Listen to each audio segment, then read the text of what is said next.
Previously, on Keeping Up with the Kenya Kwanza government. Ruto, that Ruto is a passing cloud.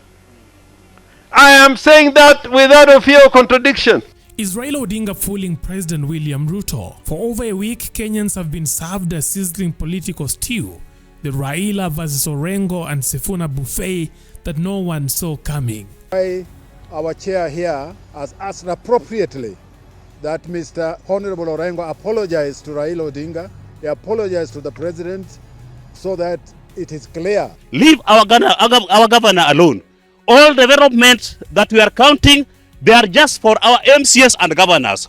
This national government that you are talking about, we have never seen its development. Siaya Governor James Orengo and ODM Secretary General Edwin Sifuna have been on a Fear Republic offensive, lashing out at President Ruto's alliance with their party leader Raila Odinga, warning that causing up to Raila does not guarantee a 2027 ticket to victory, despite what some over-eager Kenya Kwanza allies are dreaming. Me as James Agre Orengo, putting aside even my position as a governor, that justice must be done. We cannot kill our people, and the time when we are mourning them, we are looking for officers. That cannot happen. We must first deal with injustice before we can deal with questions that arise out of that injustice. So I'm praying that Kenyans will listen to the voices of mothers like Mother Kevin to see that justice is done. Justice is done. And I want to say, those who are in a rush to join Ruto, that Ruto is a passing cloud. I am saying that without a fear of contradiction. Because Ruto now has no money. Because he has been borrowing. And the Kenyans have told him, you cannot borrow. My direct question is, yes. So what if Raila says we are supporting William Ruto in 2027? Then what? William Ruto will lose that election with Raila's support. On the other side, another ODM faction, fiercely loyal to Raila's current political trajectory, is backing back at Orengo and Sifuna, accusing them of undermining Baba's latest maneuver and warning of dire consequences if they don't zip it. Our chair here has asked appropriately that Mr. Honorable Orengo apologize to Raila Odinga, he apologized to the president so that it is clear. But we are not gagging anybody. But statements that you make have consequences. Words that we utter have consequences. We are objecting to politics of intimidation. Politics of intimidation to our people so that people don't speak their minds. This has nothing to do with the freedom of the press. We recognize them and freedom of expression. As individuals, they can say what they want. But there's a right. You cannot abuse people, use wrong language under the pretext of freedom of expression. No, the law does not allow that. The Constitution section prohibits that. So, what's really cooking behind the scenes? You see, on the surface, all signs point at President William Ruto having successfully destabilized the ODM party, a feat that former Deputy President Rigathi Gachagua once hinted at, revealing that Ruto's grand plan was to cripple the ODM movement from within. As the ODM, I'll finish it, I'll destroy it, I'll take it over. And once Baba is gone, I'll have a few days, I'll get the MPs, everybody rally them behind me. That's what he told me then. But behind closed doors, whispers of an impending political catastrophe are growing louder, one that could see President Ruto ejected from State House. And here is why.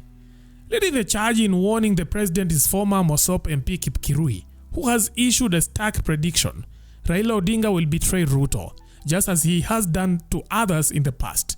Drawing on his deep political experience, Kipkirui offered Ruto a history lesson on Raila's track record of turning against allies when the stakes are high. Mulifanya kubakanya makosa juzi kufukuza Gachagua bila plan. Plan yenu na kuchipika kifua ndio imetuletea shida mheshimiwa. Alisungusha Moi 6 months to election. Akasema Kasarani imekuwa kisira. Tukaenda pale KICC. Na akatangaza Liberal Democratic. Mimi nikaingia Ford people. Nyachae akaandika naye MOU, Ford People Rainbow Coalition. Pale Serena, saa 4, saa 9 tukienda pale Uhuru Park. Ameenda na balozi ya Germany, saa 9 anasema Kibaki to. Na mimi ndio niliwekea yeye ile agreement yake na Nyachae 505 KYY 999 pesa yenye walikuwa wamekubaliana na Nyachae. Mimi sio mwingine. Jioni saa 9 ameruka Nyachae.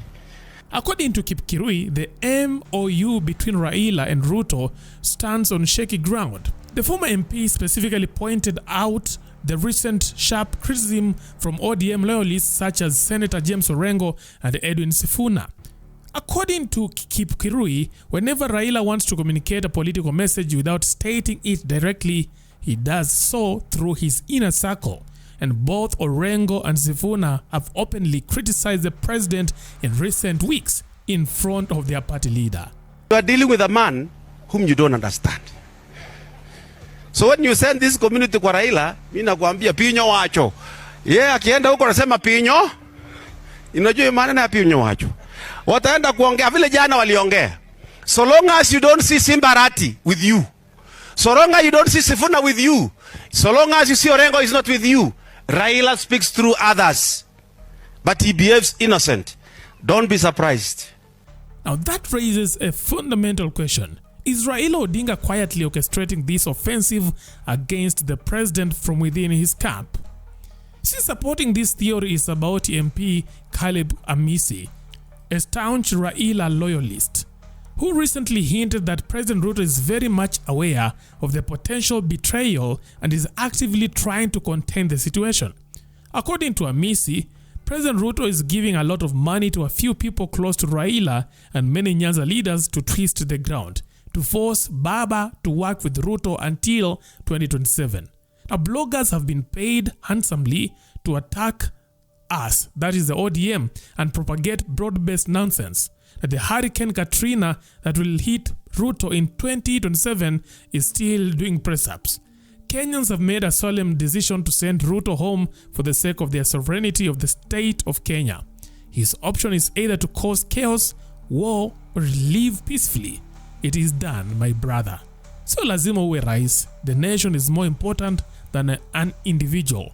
Kenya needs a renaissance, Amisi said through his Twitter account.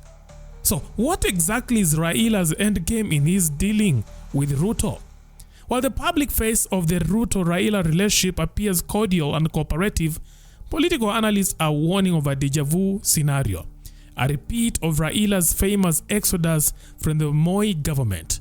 Back in the early 2000s, Raila had also signed an agreement with the then President Moi, only to dramatically break ranks ahead of the 2002 elections, taking a large number of Moi's loyal MPs with him and throwing his weight behind Mwai Kibaki.